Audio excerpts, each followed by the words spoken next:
Hello from the land of TV. This is King Kool. I haven't seen so many pointy things in one place since my last dental checkup. This is King Kool with a new episode of King Kool's Distracted Movie Reviews. Today on the show, we're going to be reviewing Crank, as suggested by theDreamer.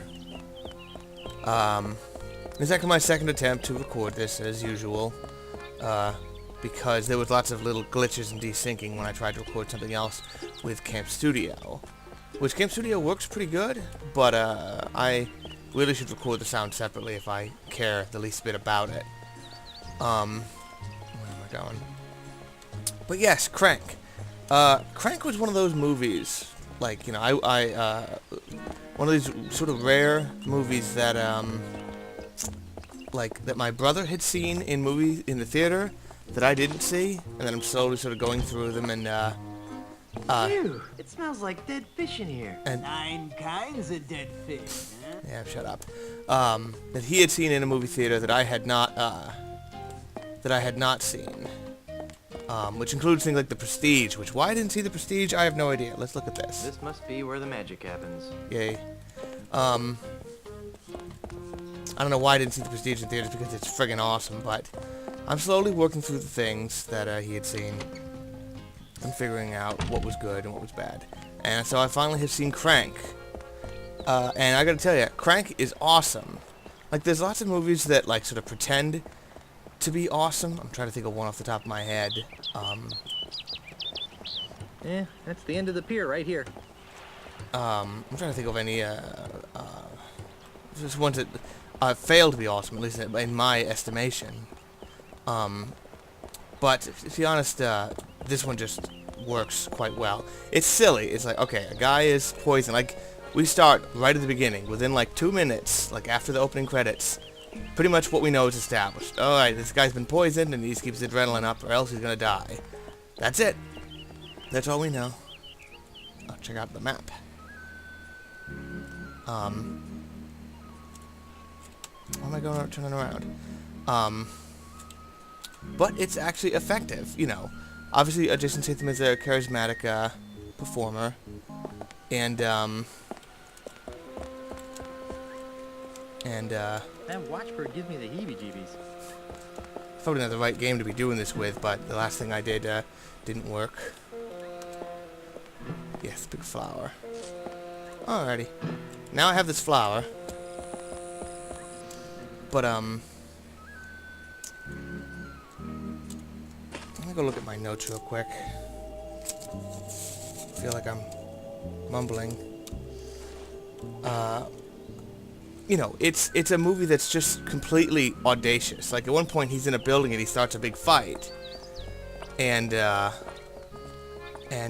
outside of the building bulges like it's a Bugs Bunny cartoon. It's like, that's awesome. I don't think he'd like that. Oh, you wouldn't like a flower? What are you talking about? Although that might look better with a flower, I think I'll hang on to it. Put that in your pocket. You know, the cartoon, it bulges like it's a cartoon. And occasionally, like, when he's talking with someone on the phone, it will, Wow, Town is a sewage system. How nice is that? I wonder if I can get into the bank through here. if, this is not the right thing to be doing. You know, if he's talking with the phone on someone, like, their image, like the video of them talking, will appear on, like, a wall or in a rearview mirror, which I think is really funny. And if there's, like, a word, like he says, do I have a certain swear written on his forehead, and it appears on his forehead, and, if they try to debate the pronunciation of epinephrine, so epinephrine appears at the bottom in little dictionary text. I mean, I'm sure there's going to be plenty of people who are simply going to absolutely despise this and just be like, oh my god, this is just the dumbest, most ridiculous exploitation. But I'm going to be honest, and I found it effective. So, This must be the Ship Shock shop I heard. I don't think that's where I gotta go. Woohoo! Let me go! Woohoo!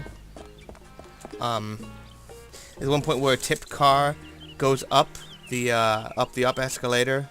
It's like, well, that's interesting. And like, a lot of action movies, you know, have those jokes that are, the moments that are funny. This movie has a lot of them. I was pretty much roaring during a lot of this movie, with just sort of the audacity of it. Like, this is not a movie that's safe. Like, I might have been too, volcanic in my review of Cars, but Cars, I think, cost $140 million to make, and didn't tell us anything new, and this movie cost, I think, 14. I might have that number wrong, or 12 or something, and it's at least trying something new and different. Like, there's a bonus mode, which I didn't get to watch the whole thing, which is one of the things I don't like about renting, is, I just wanted to send it off so I get my next disc. It is very important to choose a walking stick that fits your body. Your walking stick should be active people. Boring. Guess I don't want a walking stick that bad. You know, it has like this thing where you watch the movie and it has these bonus features. Not really accomplishing anything. I'm just walking around because I can't have people talking with it. This was a bad choice, but nevertheless, I could record it with fraps, which means that it's gonna work, which is nice. What was I? It has this bonus feature where it has like a running video commentary and where they talk about the movie. And the thing I didn't know, the two guys who directed this, I think it's Neville Dean Taylor, I think are their names. I think every self-respecting pirate island should have a spooky-looking swamp. What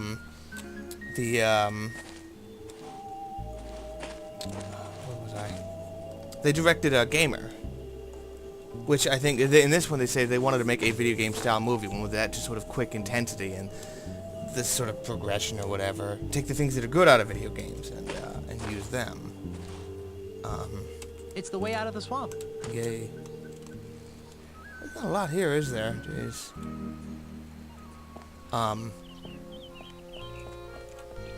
What else? She's distracted. There's one, like, I don't know, I find it hard to praise it, only because I'm like, well, it just simply works. You know, I mean, it just, to me, it worked. I mean, some people, I'm sure they'd be like, oh god, this is just a wreck, but to me, I found it amusing, I found it exciting. I think the fact that I know there's a sequel sort of takes away a bit from the ending, because I'm sort of like, wow, wait, there's a sequel? So, and you'll get what I mean if you see it. I do highly recommend this movie. But I've been blathering for a little while, so now it's time for that game show that's sweeping the nation. How loud is this chip? Today on the show, we have something I've been wanting to do for a long time. Munchos. There we go.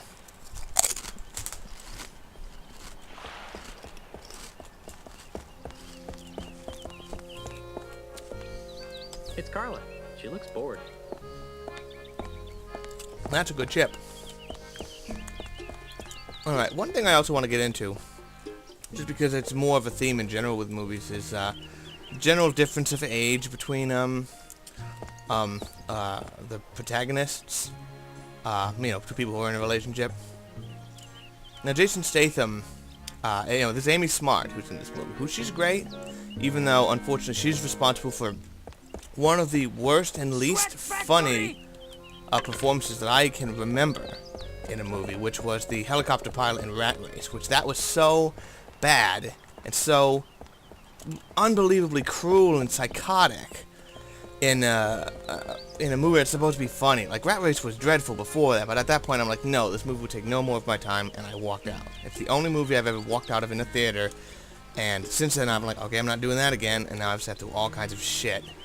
So it's that movie's fault. But, you know, she's quite effective, but there's an age difference between them. They're about 9 years apart, which that seems to be about where most, of these movies, have the age difference. What the hell? Is that they have, back here, whoa. They seem to be about 9 years, or somewhere hovering around there. Now, there's some exceptions, like I say, The Proposal. But, well, for the most part, it seems like that's the thing. I guess I'm just talking about general themes because it's hard to describe a movie. Like, non-stop action pretty much describes this. There are moments of, it's not like they have to literally leap from one action piece to another, but there are moments of some peace, because it keeps his adrenaline up by, like, abusing nasal spray and stuff, just the most ridiculous stuff. It certainly is not it's not a movie that glorifies drug abuse. No, he's a strung out, nasty junkie in this movie. But I don't know if I have a lot more to say. It does sort of, it's not that, it's not to say it falls apart, but it's not as strong as the third act. It doesn't have really a good conclusion, which is sort of a shame. But, at the end of the day, I do recommend it. I do think it's good. I think that's all I gotta say. I guess that's it. If you want me to review something, go ahead and let me know. And I take all movies into consideration. Just, let me know, send me a message, and whatever. Anyway, that's it for me. This is King Kool. Drive home safe.